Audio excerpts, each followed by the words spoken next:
Turn your eyes upon Jesus. Look full in his wonderful face, and the things of earth will grow strangely dim in the light of his glory and grace. Welcome to the Scattered Sheep Report, a weekly update on the sign of the times with your host, Jackie Alnor. Join Jackie as she tracks the apostasy in the church and the birth pangs heralding the soon return of the King of Kings.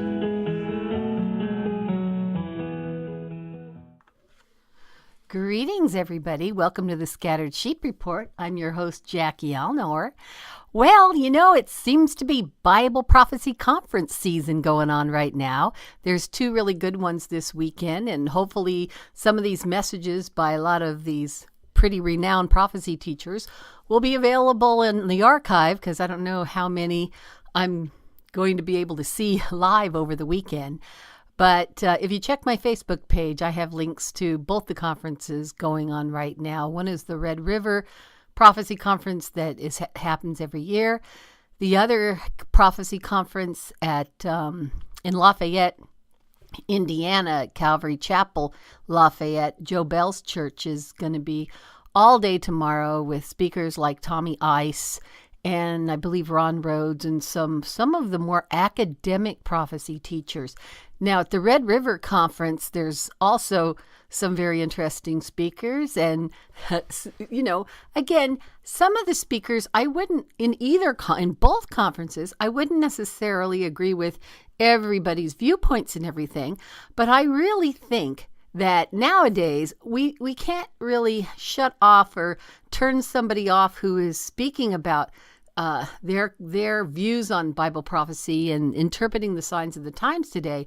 We should listen and test everything. I've learned over the years that something that might sound goofy today, 10 years later, doesn't sound so goofy. And that's just from going to these conferences that I've been doing, I guess, since about 1982, though that really dates me. But I've been into Bible prophecy, even before I was saved in 1981.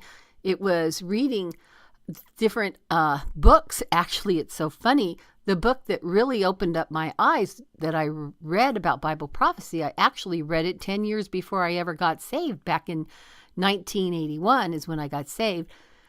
Oh, but I'd say about 8 years maybe before that. I read a book by a guy who's no longer with us named Salem Kerben. And the book was called 666. And it was kind of like Left Behind that came, many decades later. Salem did this whole little funny novel called 666, which was kind of showing his idea in a novel form and how it would all turn out. And if you read it now, you might get a lot of chuckles and it might seem really funny, something that was written in the 70s, especially because of the political situation back at the time. But certainly when I started studying Bible prophecy as a believer in the 80s, things that I was, really excited about back then, some of those things didn't come about. It doesn't mean that there wasn't something to it. I remember one man, his name was Doug Clark. Doug Clark had a show on TBN called Amazing Prophecies? I think that's what it was called. And he had a church in Garden Grove, and I even visited it. Actually, I visited that church before I was even born again. My older sister was into looking at things like, she was looking at Nostradamus and Gene Dixon and all of that kind of stuff. And she was really interested in future talk without getting into anything religious. And when she took me to Amazing Prophecies in Garden Grove to hear Doug Clark in the mid to late 70s, she says, well, let's leave before all this religious stuff comes in at the end. Well, I'm glad to say that my sister Janet, wherever she is, if she's listening, she's, thousands of miles away from where I live right now. But anyway, she would remember that day because, we didn't know the Lord, but we had this interest in Bible prophecy. And, I think there's a lot of people like that today who could come to some of these conferences and really maybe think, oh, I'm not ready to make a commitment to Jesus, but how fascinating that these things could be true. Now, one of those things that Doug Clark talked about was what was called rainbow money. I don't know if any of you remember. He thought there was going to be a global currency that would come out that would be rainbow money. And of course, rainbow was the symbol of the New Age movement. Remember Constance Cumby's book back in the day, The Hidden Dangers of the Rainbow, because the New Age movement was kind of working sort of secretively. They could be lurking about anywhere, but you might be able to recognize them by spotting a rainbow. I mean, and that might seem silly today, but at that time, sure enough, a lot of these New Age groups would throw a rainbow into their logos or something. And imagine that, because what is the message of the rainbow?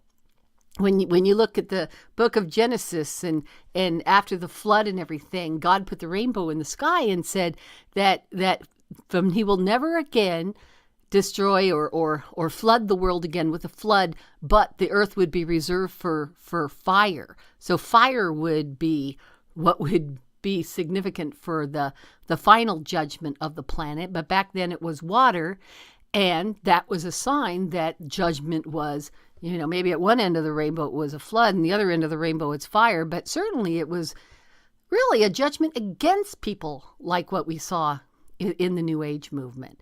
So they really probably picked the wrong logo. Though you don't hear them use that term New Age movement back, anymore, because really I think they have, what's the word for it? They have kind of, they've permeated every area of society, and we've talked about this before. If you listen to Ray Young on his show, Many Shall Come in My Name, you'll know more about the evolution of the New Age movement and how it has now permeated society, where these ideas that originated as occultic Eastern thought are now just part of the regular, what's the word that they use? The zeitgeist of the planet. And there was a very evil film made called The Zeitgeist. And another word that was used back, with Marilyn Ferguson that Constance Cumby did write about in The Hidden Dangers of the Rainbow was Marilyn Ferguson's book, The Aquarian Conspiracy, where she laid the whole thing out. And you know what? You talk about prophetic. Many of the boastings of what the New Age movement was going to accomplish that was written back in the I'm not sure when Aquarian Conspiracy was written, late 70s, early 80s, they have actually accomplished it, because they were getting previews of the demonic ideas of what the future was going to look like, and how this Eastern worldview was going to become the norm. And after this paradigm shift happened and you left the age of Pisces back in the dust, and the age of Pisces are any, old order sort of people. And now the people who were the ones targeted that were going to be left in the dust by the Aquarian, the age of Aquarius, those people were considered backwards and not progressive. And yet those things did come to pass. I mean, there was a spirit of the age that was setting everything up so that people would be in a position to be accepting of that man of sin, that they would going to be considered as God, and that he would even stand in the temple and claim himself to be God, and that people would follow him and worship him as if he were God. And so we are just that much closer, even though back then we didn't really think we were that close. But as I said, I think it's always good to keep an open mind about some of these things, even with some people who may be a little goofy, because some of those things may seem goofy today, might not seem goofy tomorrow. And yet, on the other hand, the mistakes that were made by people, that we would used to go see in these conferences and stuff, some of their mistakes and them having to change everything kind of left a lot of them with egg on their face. because one of the big ones, even that Doug Clark, as I mentioned before, from Amazing Prophecies, he would was talking about the Great Pyramid and the pyramid inches and everything. But, he later he backed down and said, he even went to Egypt and got into the pyramid, the Great Pyramid of Giza, and took a big measuring, not a measuring stick, one of those, what do you call it? Big tape measures. And he, had someone hold it on one end and tried to go up and count the inches and everything going up into the king's chamber. And he said, oh, well, after he did that, he couldn't make any heads or tails of any of it. And he kind of threw that out. But you see, I will say that when people do go off into the area of occult knowledge, or what the psychics are saying, or what Nostradamus or some of these people who are obviously under demonic control, when you start pointing to people like Mother Shipton and Jean Dixon and some of their predictions, even if they get any of it right, they're still false, and we should never even listen to them.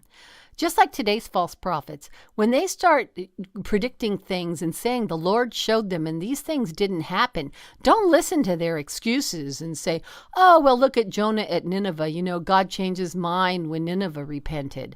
Well, how do they use that excuse today when they name these dates and they come and go and nothing happens? They can't say, oh, well, America is totally repentant. Just look around you.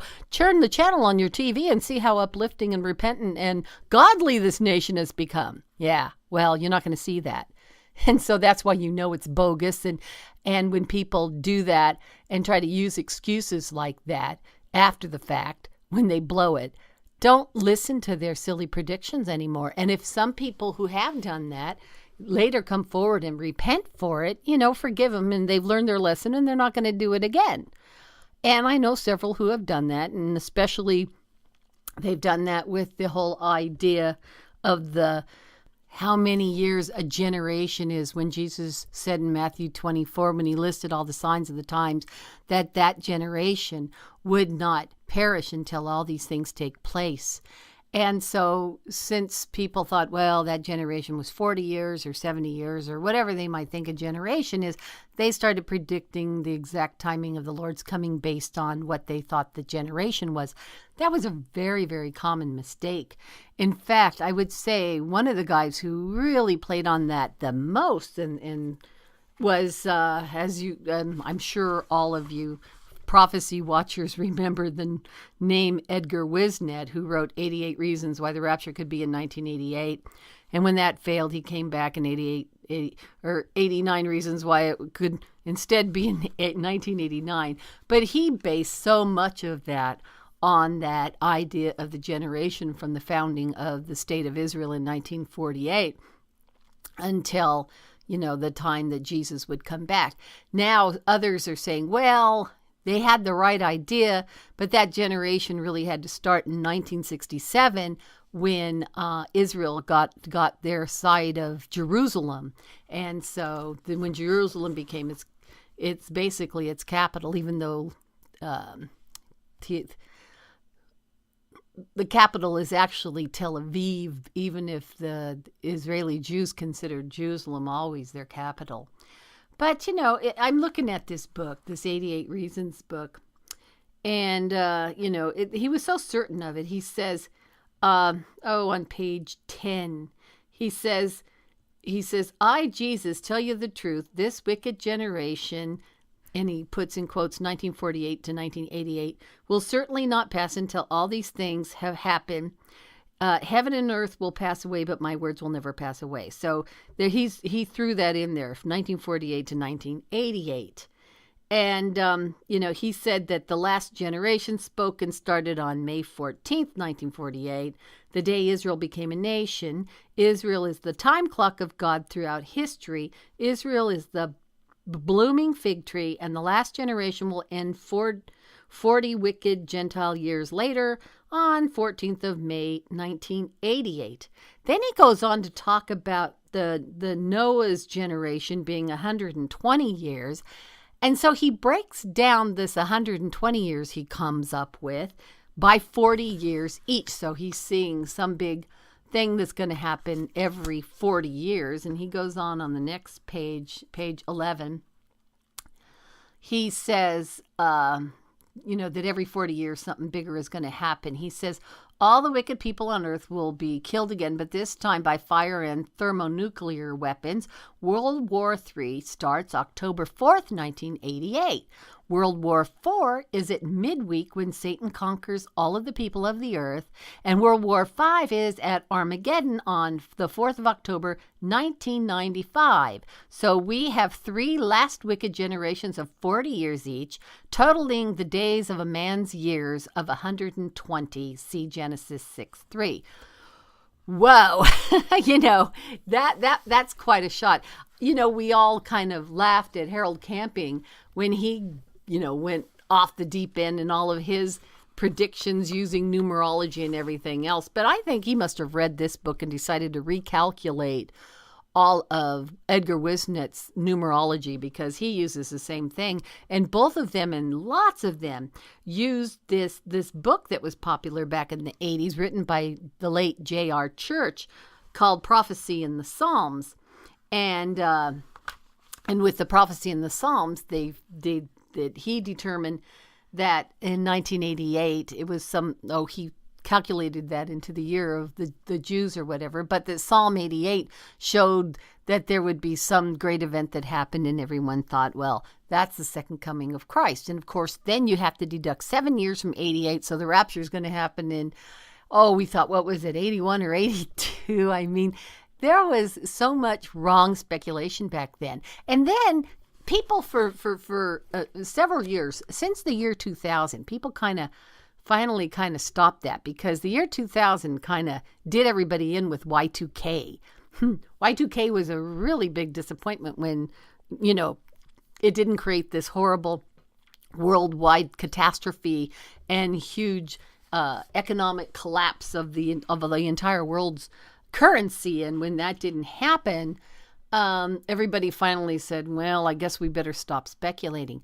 But, it's just been the last few years that people have, started to go over the edge again, starting with Harold Camping again with the whole 2012 fiasco.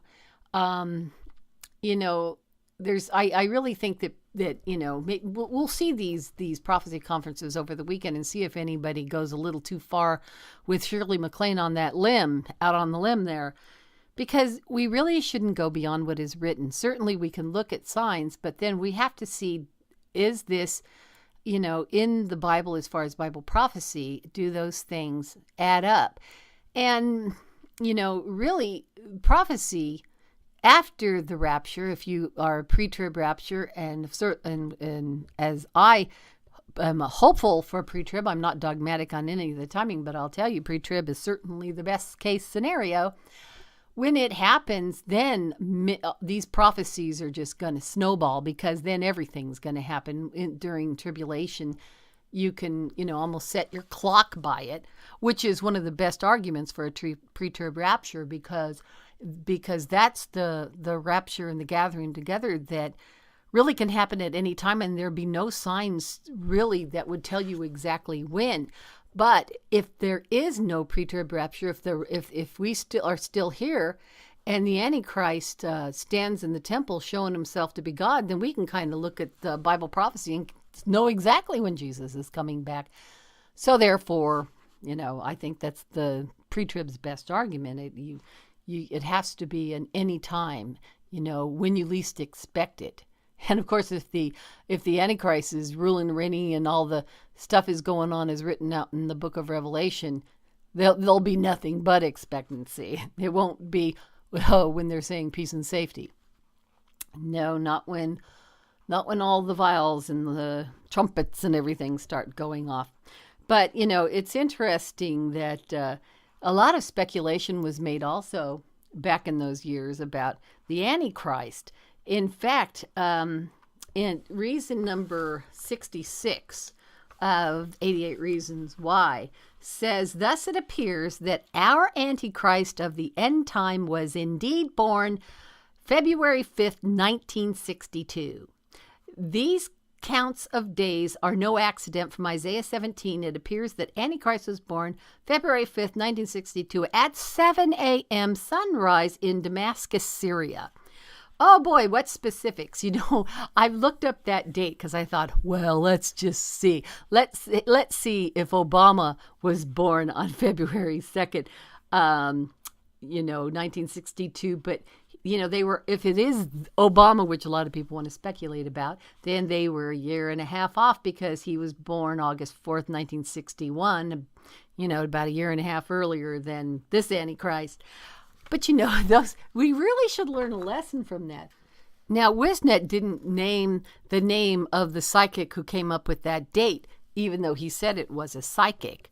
But he, of course, confirmed it with all these numerology things in Isaiah. But I'm looking at another book that was published by Southwest Radio Church, which is now pretty much a Southwest Ministries with Noah Hutchins. Now, this one shows the author as David Weber, the late David Weber, who, again, was a personal friend of mine. But, he had to do a lot of recalculating over the years himself, though I will say I did learn a heck of a lot about Bible prophecy from David Weber in spite of his mess-ups from time to time. Because he was never claiming any prophetic revelation. He was just maybe going a little too far in speculation. But here is what's written in his book on page 11 of Prophets and Prophecies for the 20th Century. It reads, let me back that up on page 10. He's showing all of the predictions made by Jean Dixon. And even though he admits that she's working with evil spirits on her prophecies, he's still thinking that you can still kind of see what the devil's up to by seeing what he's revealing to his psychics, okay? And so she almost had the exact date of FDR's death, and she predicted the assassination of Mahatma Gandhi, and supposedly the election of J.F. Kennedy and his subsequent assassination. And so speaking of her, he writes, one of her most advertised prophecies was that at 7 a.m. Eastern Time on February 5th, 1962, a child from the lineage of Egyptian royalty was born. She saw a snake in the background of the vision, and she prophesied that this baby would grow up to be a great world leader who would unite all religions into a new Christianity. She also prophesied that this man would begin to receive world attention in the early 1980s, and that by the year 1999, his full powers and identity would be made known. Mrs. Dixon believes this man to be the promised Messiah. However, from her reported predictions, he appears to be the Antichrist. See, so he wasn't necessarily agreeing with her, but saying we can even get some information from reading between the lines of what demonic forces or spirits or influences are telling the psychics.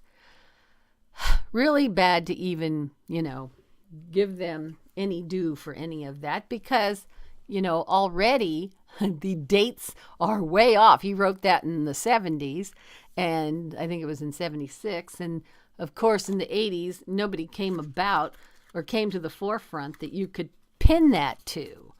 So, we just have to be careful. And as much as I love, the Bible prophecy, all of this stuff that's going around about the blood moons and everything, well, maybe you can find some interesting parallels with those things, but you can't see any of it in any predictive nature. So it's not prophecy. Let's say that some things happen when there's a blood moon. None of it can be predicted. If something happens, you might look at that and say, oh, well, that's an interesting coincidence. But you can't say, oh, there's going to be blood moons and predict something happening on those days, because then you're getting into more of the psychic realm of speculation and trying to predict things based on your own imagination. And that is dangerous. We always have to get back to Jesus. We can never steer off from getting so into Bible prophecy that we neglect the rest of God's word. And I'm not saying everybody does that. I think even as myself and my sister were doing before we even knew the Lord, there's a lot of people who have maybe a nominal belief, but who just have a hobby or a fascination with studying end times prophecy. Now, it's interesting because I have a stack of some other books. There was a guy who was on TBN. His name was Charles Taylor. He would come out with a book just about every year called Watch. Now, the one I have in my hand is called Watch 1988, but he'd do one every year. And he would, again, pick up from the speculation of the other prophecy guys, in especially J.R. Church. Now, his chapter 4 is called Israel's Modern History in the Psalms. Back to J.R. Church again. Charles Taylor, in order to defend his idea of the rapture happening in 1988, he writes on page 27, "Not until this century had almost run its course was it evident or noticed that the first 100 Psalms constitute a year-by-year prophecy of the rebirth and development of the nation of Israel. Now it can be seen that each of the first 100 Psalms quite evidently represents the history of renewed Israel in its corresponding year in the 20th century. Reverend J.R. Church, author of Hidden Prophecies in the Psalms, reminds us that Jesus, after his resurrection, said to his disciples, 'These are the words that I spake unto you while I was with you, that all things must be fulfilled which were written in the law of Moses and in the prophets and in the Psalms concerning me.'" And then he looks at everything, the whole section here called Psalm by Psalm, where you're going to get different ideas. And Psalm 48 was some big one, of course, referring to Israel becoming a nation again.